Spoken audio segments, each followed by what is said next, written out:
60 ವರ್ಷ ಮೇಲ್ಪಟ್ಟ ಅಪ್ಪಂದಿರಿಗಾಗಿ, 55 ವರ್ಷಗಳು ದಾಟಿದ ಅಮ್ಮಂದಿರಿಗಾಗಿ ಕೆಲವೊಂದು ಸಲಹೆಗಳು. ದಯವಿಟ್ಟು ತಾಳ್ಮೆಯಿಂದ ಪೂರ್ತಿ ಕೇಳಿರಿ, ಆಲೋಚಿಸಬೇಡಿ, ಚಿಂತಿಸಬೇಡಿ. ಮನೆಯಿಂದ ಹೊರಗೆ ಹೋಗುವಾಗ ಮನೆಯವರಿಗೆ ಹೋಗಿ ಬರುತ್ತೇನೆ ಎಂದು ಹೇಳಿ ಹೋಗಬೇಕು, ಹೋಗುತ್ತೇನೆ ಎಂದು ಹೇಳಬಾರದು. ಊಟ ಮಾಡಲು ಕುಳಿತುಕೊಂಡ ಮೇಲೆ ಊಟದ ಮಧ್ಯದಲ್ಲಿ ಎದ್ದು ಹೋಗಬೇಡಿ. ಊಟವು ಒಂದು ಯಜ್ಞಕ್ಕೆ ಸಮಾನ. ಪೂರ್ಣ ಕತ್ತಲೆ ಇರುವ ಕೋಣೆಯಲ್ಲಿ ಮಲಗಬಾರದು. ಸಣ್ಣ ಬೆಳಕಾದರೂ ಉರಿಯುತ್ತಿರಬೇಕು. ಟಾಯ್ಲೆಟ್ನಲ್ಲಿ ಕೂರುವುದಕ್ಕೂ ಏಳುವುದಕ್ಕೂ ಸಪೋರ್ಟ್ಗೆ ಏನಾದರೂ ಇಟ್ಟುಕೊಳ್ಳುವುದು ಉತ್ತಮ. ಹೆಂಗಸರಾಗಲಿ ಗಂಡಸರಾಗಲಿ ಪ್ಯಾಂಟನ್ನು ಹಾಕಿಕೊಳ್ಳುವಾಗ ಚೇರ್ ಮೇಲೆ ಅಥವಾ ಬೆಡ್ ಮೇಲೆ ಕುಳಿತುಕೊಂಡು ಹಾಕಿಕೊಳ್ಳುವುದು ಉತ್ತಮ. ನಿಂತುಕೊಂಡು ಹಾಕಿಕೊಳ್ಳಬಾರದು. ನಿದ್ರೆ ಮಾಡಿ ಏಳುವಾಗ ಎದ್ದು ಕುಳಿತುಕೊಂಡು 30 ಸೆಕೆಂಡ್ ನಂತರ ಓಡಾಡಬೇಕು. ಮುಖ್ಯವಾಗಿ ರಾತ್ರಿ ಹೊತ್ತು ಟಾಯ್ಲೆಟ್ಗೆ ಹೋಗುವಾಗ ತಕ್ಷಣವೇ ಎದ್ದು ಹೋಗಬೇಡಿ. ಒದ್ದೆ ಜಾಗ ಅಂದರೆ ನೀರು ಇರುವ ಜಾಗದಲ್ಲಿ ತುಂಬಾ ಜಾಗರೂಕರಾಗಿರಿ, ಅಥವಾ ಅಂತಹ ಜಾಗದಲ್ಲಿ ಓಡಾಡಲೇಬೇಡಿ. ಚೇರ್, ಏಣಿ ಇವುಗಳ ಮೇಲೆ ನಿಂತು ಯಾವುದೇ ಕೆಲಸವನ್ನು ಮಾಡಬೇಡಿ.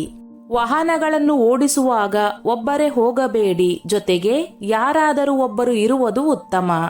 ಯಾವುದೇ ಮೆಡಿಸಿನ್ ಅನ್ನು ನೀವಾಗೆ ತೆಗೆದುಕೊಳ್ಳಬೇಡಿ, ಡಾಕ್ಟರ್ ಅನ್ನು ಕೇಳಿ ತೆಗೆದುಕೊಳ್ಳುವುದು ಉತ್ತಮ. ನಿಮಗೆ ಏನು ಅನಿಸುತ್ತದೆಯೋ ಅದನ್ನೇ ಮಾಡಿ. ನಿಮಗೆ ಹೇಗೆ ಸಮಾಧಾನವಾಗುತ್ತದೆಯೋ ಹಾಗೇ ಇರಿ. ಯಾರೋ ಹೇಳಿದರು ಅಂತ ಮಾಡಬೇಡಿ. ಎಲ್ಲಿಗಾದರೂ ಸರಿ, ಬ್ಯಾಂಕ್, ಶಾಪ್, ಶಾಪಿಂಗ್, ಮಾರ್ಕೆಟ್ ಹೋಗಬೇಕಾದರೆ ಗಂಡ ಅಥವಾ ಹೆಂಡತಿ ಇಲ್ಲವಾದರೆ ಮಕ್ಕಳು ಯಾರಾದರೂ ಸರಿ ಅವರ ಜೊತೆ ಹೋಗುವುದು ಉತ್ತಮ. ಮನೆಯಲ್ಲಿ ಒಬ್ಬರೇ ಇರಬೇಕಾದರೆ ಗುರುತು ಪರಿಚಯ ಇಲ್ಲದವರನ್ನು ಮನೆಯೊಳಗೆ ಸೇರಿಸಬೇಡಿ. ಅಲ್ಪ ಪ್ರಮಾಣದಲ್ಲಿ ಸ್ತ್ರೀ ಸಂಭೋಗ ಮಾಡುವವರು ದೀರ್ಘಾಯುಷಿಯಾಗಿರುತ್ತಾರೆ. ಮನೆಯ ಮೇನ್ ಡೋರ್ ಕೀಲಿ ಕೈ ಗಂಡನ ಹತ್ತಿರ ಒಂದು, ಹೆಂಡತಿಯ ಹತ್ತಿರ ಒಂದು ಇರುವುದು ಉತ್ತಮ. ನಿಮ್ಮ ಬೆಡ್ರೂಮ್ನಲ್ಲಿ ಒಂದು ಕಾಲ್ ಬೆಲ್ ಇದ್ದರೆ ಒಳ್ಳೆಯದು. ಎಮರ್ಜೆನ್ಸಿ ಇದ್ದರೆ ಕರೆಯುವುದಕ್ಕೆ. ಎಲ್ಲರ ಜೊತೆಯಲ್ಲೂ ನಯ ವಿನಯದಿಂದ ಮಾತನಾಡಿ. ಯಾವಾಗಲೂ ನಿಮ್ಮ ಹಿಂದಿನ ಮುಂದಿನ ವಿಷಯಗಳ ಬಗ್ಗೆ ಯೋಚನೆ ಮಾಡಬೇಡಿ. ಈಗ ನಡೆಯುವ ಬಗ್ಗೆ ಯೋಚಿಸಿ. ಇದು ಮುಖ್ಯವಾದ ವಿಷಯ.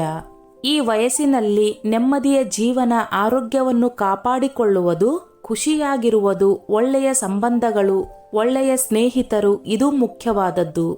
ಯಾವ ಜ್ಯೋತಿಷಿಗಳನ್ನು, ಶಾಸ್ತ್ರ ಹೇಳುವವರನ್ನು, ಒಡವೆ ಪಾಲಿಶ್ ಎಂದು ಹೇಳುವವರನ್ನು ಮನೆಯ ಒಳಗೆ ಸೇರಿಸಿಕೊಳ್ಳಬೇಡಿ. ರಸ್ತೆಯ ಬದಿಯಲ್ಲಿ ಹೊಸ ವ್ಯಕ್ತಿಗಳೊಂದಿಗೆ ವಾದ ವಿವಾದ ಮಾಡಿಕೊಳ್ಳಬೇಡಿ.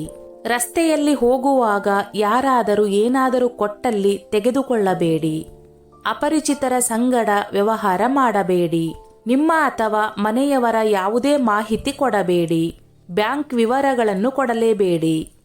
ಕಡಿಮೆ ತಿನ್ನಿ, ಹೆಚ್ಚು ತಿನ್ನುವ ಹಂಬಲವನ್ನು ಬಿಡಿ, ಏಕೆಂದರೆ ಅದು ಎಂದಿಗೂ ಆರೋಗ್ಯಕ್ಕೆ ಒಳ್ಳೆಯದಲ್ಲ.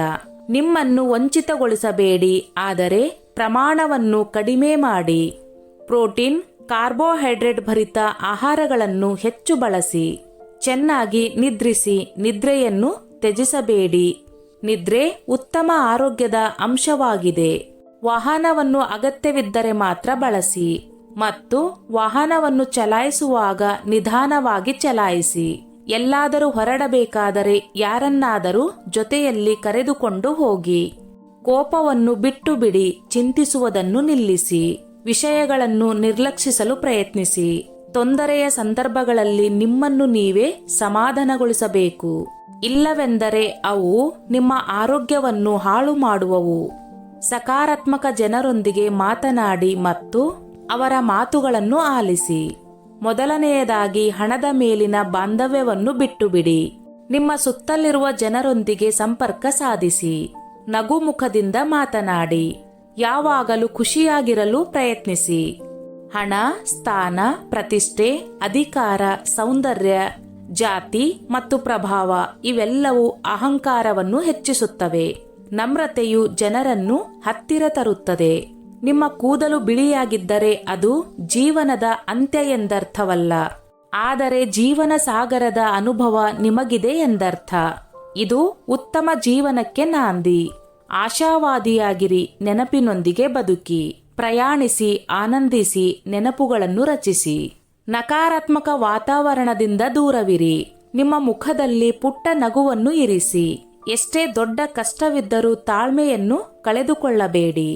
ಕಷ್ಟ ಬಂದಾಗ ಸಹಾಯ ಕೇಳುವ ಮುನ್ನ 1000 ಬಾರಿ ಯೋಚನೆ ಮಾಡಿ. ಯಾಕೆಂದರೆ ಕೆಲವೊಬ್ಬರಿಗೆ ನೀವು ಕಷ್ಟದಲ್ಲಿದ್ದರೆ ಅವರಿಗೆ ತುಂಬ ಸಂತೋಷ ಉಂಟಾಗುತ್ತದೆ. ನೆನಪಿರಲಿ, ಕಷ್ಟದ ಭಾರ ಸ್ವಲ್ಪ ಸಮಯ ಇರುತ್ತದೆ. ಸಮಯ ಕಳೆದ ಹಾಗೆ ಎಲ್ಲ ಸರಿ ಹೋಗುತ್ತದೆ. ಸ್ನೇಹಿತರೆ, ಈ ನನ್ನ ಮಾಹಿತಿ ನಿಮಗೆ ಇಷ್ಟವಾಗಿದ್ದಲ್ಲಿ ದಯವಿಟ್ಟು ಶೇರ್ ಮಾಡಿ, ಲೈಕ್ ಮಾಡಿ ಮತ್ತು ಸಬ್ಸ್ಕ್ರೈಬ್ ಮಾಡಿ.